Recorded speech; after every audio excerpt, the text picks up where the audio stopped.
Même si vous n'avez pas accompli ce que vous souhaitiez en 2024, Dieu dit « Pas de problème. L'année prochaine, c'est juste une journée de plus. » Passer de 2024 à 2025, c'est seulement 24 heures. Pas de souci. Aux yeux de Dieu, c'est une éternité. Alors continuez à avancer, ne renoncez pas. Que vous enseigne Marie? Voici un point critique. Chacun est né roi, mais la plupart meurent en exil. Un roi est quelqu'un né pour la grandeur, avec un pouvoir royal. C'est vous. Vous êtes né pour être une influence impressionnante dans ce monde. Mais la plupart meurent dans l'anonymat, cachés parce que la vie les a rejetés. Je me suis dit, oh mon Dieu, je n'ai jamais fait ça auparavant. Cela va demander énormément de choses. Et je n'ai pas d'argent, pas de personnel, pas d'équipement, pas de bâtiment, pas de biens, pas de propriété, pas d'investissement. Je n'ai rien. Et Dieu m'a répondu, « Très bien, maintenant nous pouvons travailler ensemble. Tout ce dont j'ai besoin, c'est de ta soumission. » Marie a dit, « Qu'il me soit fait selon ta parole. » Vous devez vous soumettre à votre mission. Vous devez agir immédiatement et prendre des décisions conformes à votre mission. Il est écrit qu'à ce moment-là, Marie s'est préparée et s'est rendue en toute hâte dans une petite ville de la région montagneuse de Judée. Elle est entrée dans la maison de Zacharie et a salué Élisabeth, verset 39.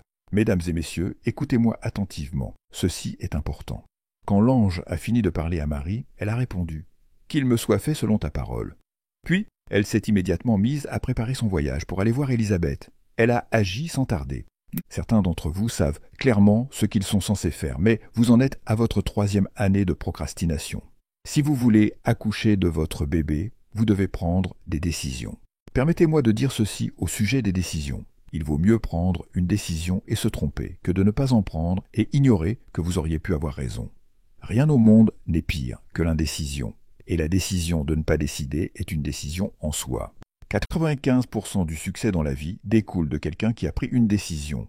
Les 10% d'échecs proviennent de décisions mal calculées. Mais il est plus important de prendre une décision, même si vous n'avez pas toutes les informations.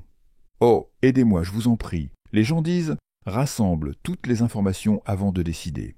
Certes, recueillez-en autant que vous pouvez, mais prenez-en juste assez pour avoir un sens global. Puis décidez. Marie ne savait rien de tout cela. Il est écrit qu'elle s'est préparée, qu'elle est partie et qu'elle s'est rendue immédiatement chez Élisabeth. Elle ne savait même pas encore si elle était enceinte ou non. Mais elle a pris une décision et elle a agi. Elle est allée trouver la bonne compagnie sans attendre. Si vous croyez en votre mission, cela se prouve par votre capacité à prendre des décisions rapidement. Je vous mets au défi aujourd'hui. Arrêtez de procrastiner sur ce que vous savez déjà vouloir accomplir. Prenez des décisions. Je préfère mourir et aller dans la tombe en sachant que j'ai essayé, plutôt que de vivre longtemps sans rien accomplir. J'ai compris cela il y a des années. Voici ma conclusion, et je l'ai déjà partagée auparavant. Une fois que je serai mort, ils ne pourront plus me demander de payer quoi que ce soit. Alors, si vous voulez tenter quelque chose, faites-le en grand. Ils ne pourront pas récupérer d'argent au cimetière. Au moins, vous serez célèbre pour avoir tenté de grandes choses. Applaudissez Dieu pour vous avoir donné la capacité de décider. Prenez une décision, mes amis. Marie a décidé. Déplacez-vous immédiatement dans le bon environnement pour cultiver votre mission. Imaginez. La Bible dit que lorsqu'Élisabeth a vu Marie, dès qu'elles se sont saluées, les bébés ont tressailli dans leur ventre. Vous ne devriez jamais être entouré de gens qui n'inspirent pas votre bébé, votre rêve.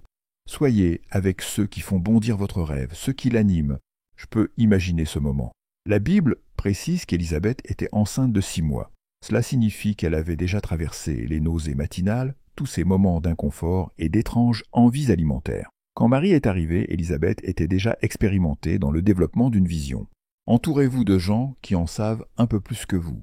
Ainsi, lorsque vous êtes découragé par vos nausées matinales, ils peuvent vous dire « Ne t'inquiète pas, ça va passer, garde ton rêve, ne renonce pas ».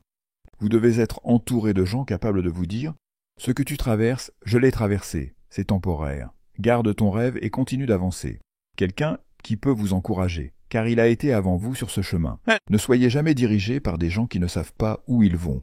Suivez ceux qui ont déjà accompli quelque chose. D'ailleurs, les critiques sont généralement des gens qui n'ont jamais rien fait. Les gens qui réussissent sont trop occupés à poursuivre leurs rêves pour critiquer les autres. Il est crucial que vous restiez autour de ceux qui cultivent votre rêve, qui peuvent vous encourager à le maintenir. Sachez que votre mission ajoute de la valeur aux autres. Cela m'a frappé quand j'ai vu ce passage. Élisabeth dit à Marie, « Mais pourquoi suis-je si honoré que la mère de mon Seigneur vienne à moi ?» Verset 43. Je n'avais jamais vu cela auparavant. Élisabeth dit en substance, « Ta venue me donne de la valeur. Ce que vous êtes appelés à faire rend les autres importants. Ma vie a un impact sur toutes les personnes dans ce ministère. Si je n'avais pas obéi, vous ne seriez pas ici aujourd'hui. Nous ne serions pas en train d'influencer le monde comme nous le faisons.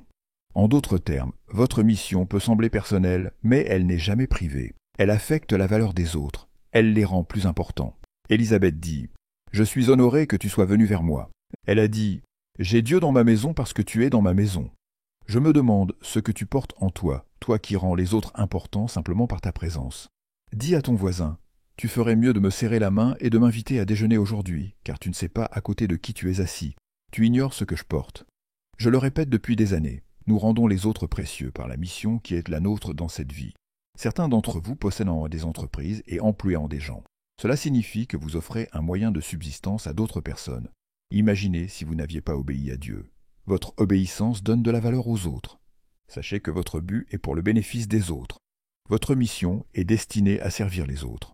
Dans Luc 1,47, il est écrit « Cela sera pour toutes les générations, et elles vous appelleront bénis, car la main puissante de Dieu a fait de grandes choses. » Ce que vous êtes destiné à accomplir affecte des générations bien au-delà de la vôtre et profite à d'autres.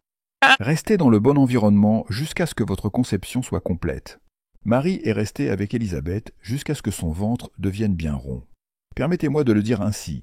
Si votre rêve est encore petit et que vous êtes dans la mauvaise compagnie, il pourrait être avorté sans que personne ne sache jamais que vous aviez un rêve. Entourez-vous de personnes ayant de grands rêves et restez avec elles jusqu'à ce que votre propre rêve devienne visible. Lorsque Marie est retournée dans son village, tout le monde savait. Il se disait « Est-ce que je vois bien ?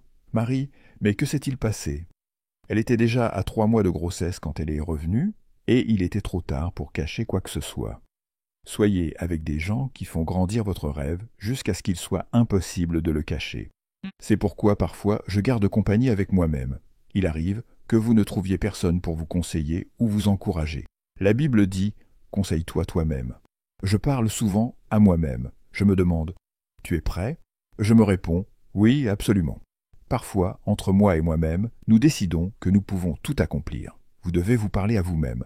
Sachez que la réinstallation et le changement sont essentiels à votre mission. C'est une leçon importante tirée de Marie. Dans Luc 2, il est dit que lorsque le moment de la naissance de Jésus est venu, Joseph et Marie ont dû se rendre à Bethléem pour se conformer à un décret gouvernemental. Jésus devait naître à Bethléem, conformément à la prophétie. Mais il vivait à Nazareth, bien loin de là.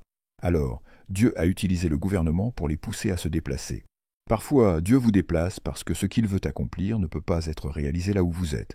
Si vous perdez votre emploi ou si une porte se ferme, cela peut être la manière de Dieu de vous déplacer vers un endroit où votre prochain grand rêve va se réaliser. Remerciez Dieu pour les réinstallations. Elles ne se produisent jamais sans sa permission officielle. Comprenez que votre mission est soumise au temps et au processus. Dans Luc 2,5, il est dit « Et quand le temps fut venu pour l'enfant de naître », ce passage semble simple, mais il est profond. Même Dieu, qui aurait pu accélérer les choses, a attendu 9 mois pour que Jésus naisse. Cela montre que même les missions divines nécessitent un processus. Si vous avez essayé quelque chose et que cela n'a pas encore réussi, cela ne signifie pas un échec, mais simplement que ce n'était pas encore le bon moment. Lorsque le temps viendra, Dieu vous dira simplement « pousse ». Et en 2024, je déclare que beaucoup de vos rêves arriveront à terme. Soyez prêts à donner naissance à ce que Dieu vous a confié. Votre mission peut sembler insignifiante à première vue. Lorsque les bergers sont allés voir Jésus, ils l'ont trouvé enveloppé de langes. Extérieurement, cela ne semblait pas impressionnant, mais en réalité, ce qui était enveloppé était la plus grande promesse de Dieu pour l'humanité. Ce que vous portez en vous ne ressemble peut-être à rien pour l'instant, mais c'est précieux. Vous êtes porteur d'une grande mission, même si cela ne se voit pas encore.